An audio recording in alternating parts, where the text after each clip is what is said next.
Марат Қабанбай Қарертістің сол жағалауын жайлаған Зайсан ауданында дүниеге келген. Мектеп қабырғасынан өлең жазуды бастаған жасөспірім жырларын Алматыдағы басылымдарға жолдап отырған. Аудандық Достық газетінде алғашқы қадамын бастап, 1973 жылы Әл-Фараби атындағы Қазақ мемлекеттік ұлттық университетін тәмамдаған.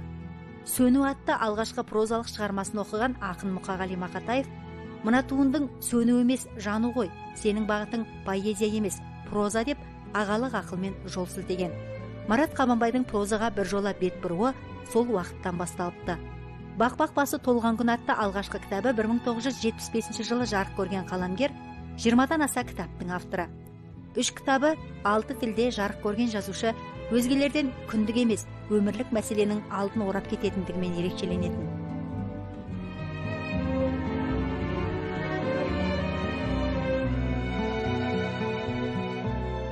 Әр жылдары Лениншіл жас газетінде, Жалын баспасында, Қазақ ССР баспа, полиграфия және кітап саудасы істері жөніндегі мемлекеттік комитетте жұмыс атқарды. Жұлдыз журналының меңгерушісі болды. Өмірінің соңғы жылдарында ана тілі, солдат газеттерінде қызмет етті. 95 жылы мен ана тілі газетіне жас тілші болып қабылдандым. Сол 2 жылда бірге қызмет істеп, сол Марат ағаның үлкен ұстаздық қамқорлығын көрдім. Баспасөзде газеттің өзінің тілі болу керек, және көп қызыл сөзбенен, артық бояуларменен көркем әдебиет сияқты жазып отырудың керек жоқ. Оның заманы өтті. Қазір бізге нақтылық керек.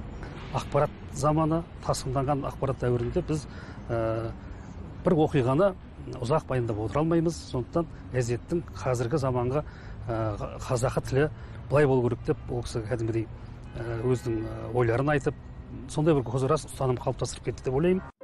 Марат Қабанбай 1987 жылы Қазақстан жазушылар одағының Мұхтар Әуезов атындағы сыйлығын, Қазақстан журналистер одағының Тельман Жанұзақов атындағы сыйлығын иеленген. Ал 1990 жылы Пысық болдым мінекей повесть үшін балалар әдебиетіндегі халықаралық сыйлықтардың ең жоғарғысы Андерсен атындағы құрмет дипломмен марапатталды. Бұдан бұрын өзге елдердің балалар жазушылары қол жеткізген марапатқа алғаш рет қазақ жазушысы ие болды.